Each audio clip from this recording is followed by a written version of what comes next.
S21 Ultra. Been using this phone for quite some time now, and I noticed a lot of things. Good things and some pretty nasty things. So stick around and we'll be doing a full review of Samsung's latest flagship S21 Ultra.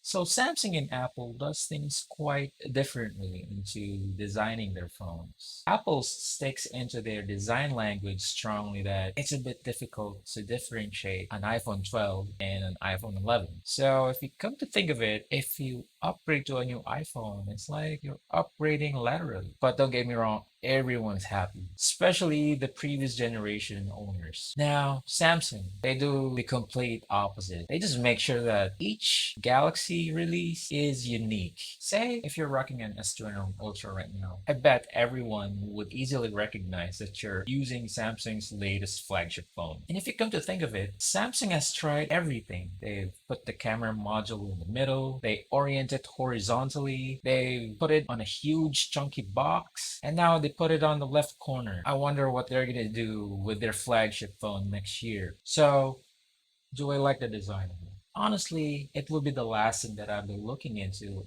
if I'm gonna purchase a new phone. But it's actually growing on me, you know? If you put a rugged case on it, it's really gonna look so badass. Just look at that.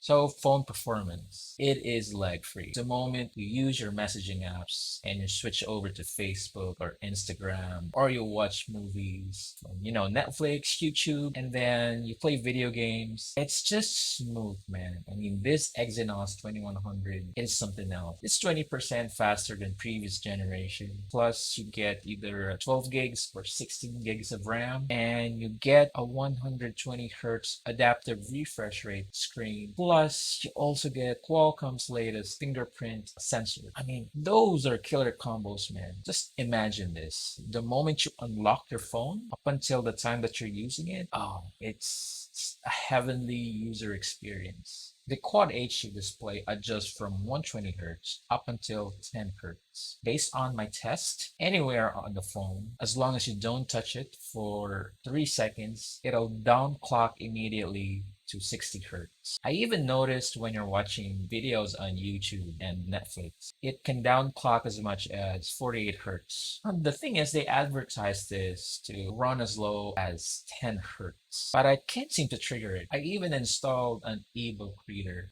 Google Playbook, and guess what? No 10 hertz. Samsung. Now the battery. This comes with 5,000 milliamps of battery. I've made a lot of drain tests on this phone. Wait a minute, let me explain. So from 100%, I kept on using specific apps over and over again up until the battery goes down to zero. Also, I have set the volume to 50%, resolution to 1440p, and the screen brightness to default so that at least we have a reference. So here are the results.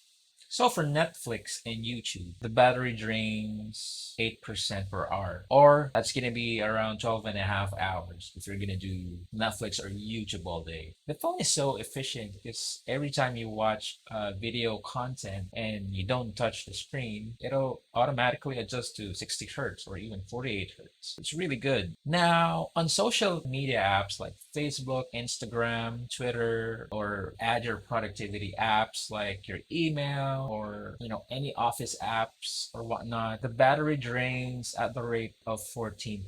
What it means is if you keep on doing that, you'll get around 7 hours of battery life. It's a bit high because you keep on, swiping and touching the screen. So what's happening is it's constantly running on 120 hertz. It doesn't have a lot of opportunity to downclock to 48 hertz or 60 hertz. All right, now with gaming, I've actually tested this with a lot of popular games like Mobile Legends, Call of Duty Mobile, Genshin Impact, PUBG, and the result I'm getting is it drains at 20% per hour. So that's huge. Sure, you'll be getting around 5 hours of straight gaming on this phone, which is not really bad.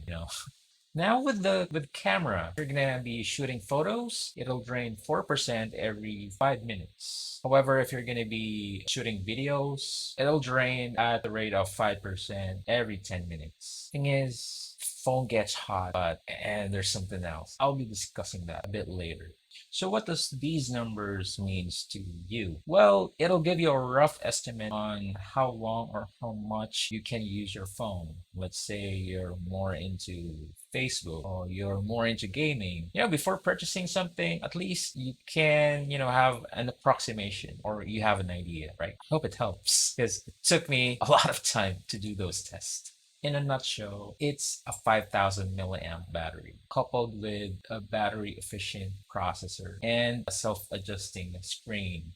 On light to medium usage, it'll last the whole day or even more. And I don't even advise purchasing a fast charger for this because I'm quite sure every day when you wake up, you unplug it from your charger at 100%, it'll stay all day. And the moment you're just gonna charge it is when you're gonna go to sleep. Yeah, so you can just use your old charger, man. I mean, you don't really need fast charging when you're fast asleep.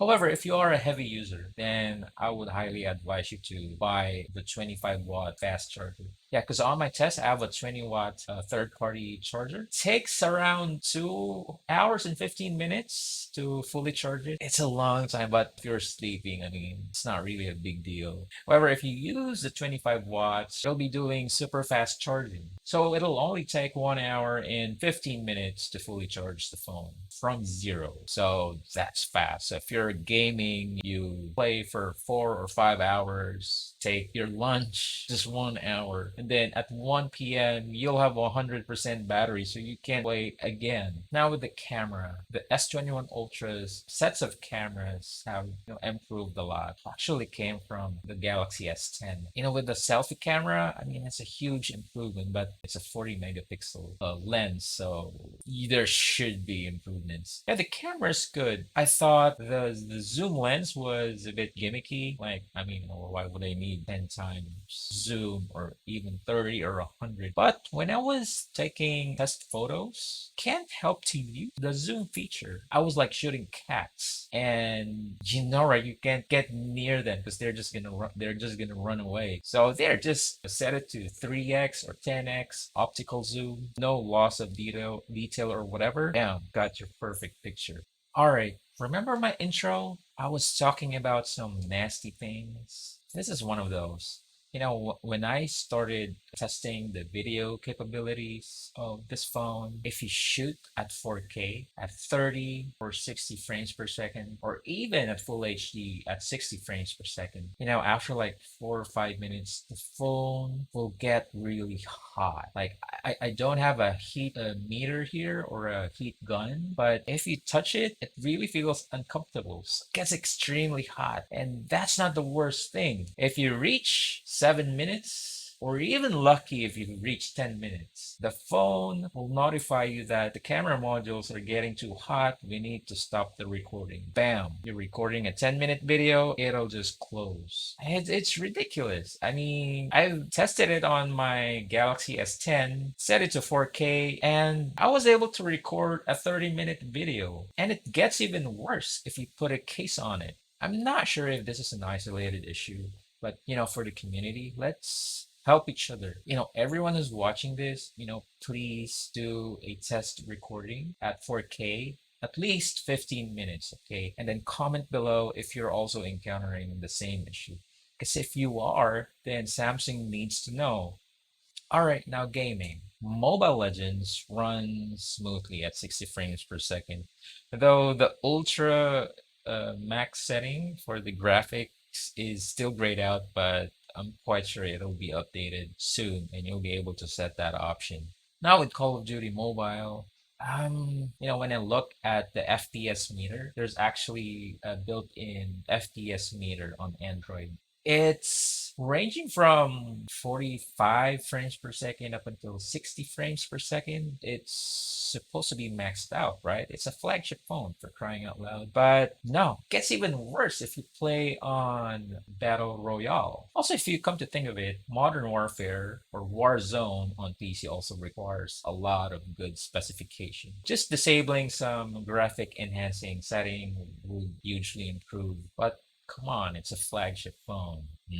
Samsung. Also, there are Android related issues that you need to be aware of before purchasing this product. Apparently, Instagram and Snapchat and TikTok does not use the phone's cameras when you're shooting videos or photos. What it really does is it takes a screenshot or a screen grab of whatever's recording on your screen. So what's happening is you're not getting the full capabilities of your cameras. Not unlike with iPhone, where the software is fully optimized, you really get good and sharp photos and videos. Though, there's a workaround in shoot a video or take a photo outside of the app and just import it on whichever application you're using. It's a bit of a compromise, but it's up to you if you're willing to do that.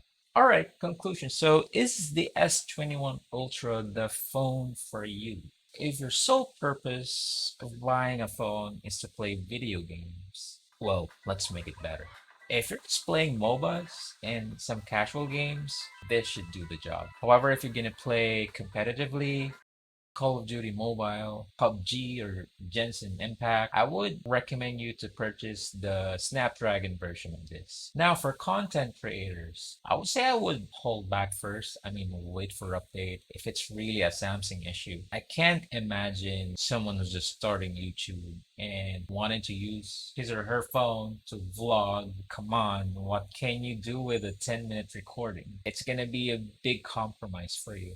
And considering as well the Android limitations with Snapchat and Instagram. So if your content is mostly from those channels, then yeah, you might need to consider other options. So if you're going to be into social media like Facebook, Instagram, or browsing the internet or watching video content on YouTube or Netflix, this is an excellent choice for those tasks. Yeah, it has a huge screen. The screen is excellent. You get good battery life. If you have productivity apps, especially that they added the stylus feature from the Notes series. So this is going to be an excellent purchase for you. No expandable SD card. So for users who strongly rely on storage, you may need to evaluate how much storage do you really need. This S21 Ultra only comes in 256 gigs and 512 gigabytes. I may have brought a lot of bad news, but don't get me wrong, the S21 Ultra is still an awesome phone. It has resolved a lot of issues that the S20 Ultra has, and the Exynos processor has already improved a lot, but Snapdragon variant is still leaps ahead in terms of performance, thinking that it's just the same price. I just really hope that those issues will be resolved through software updates. I mean, the S21 Ultra has greatly improved compared to the previous generation, so that at least it can live up to its name, Ultra. Right, so that's our review.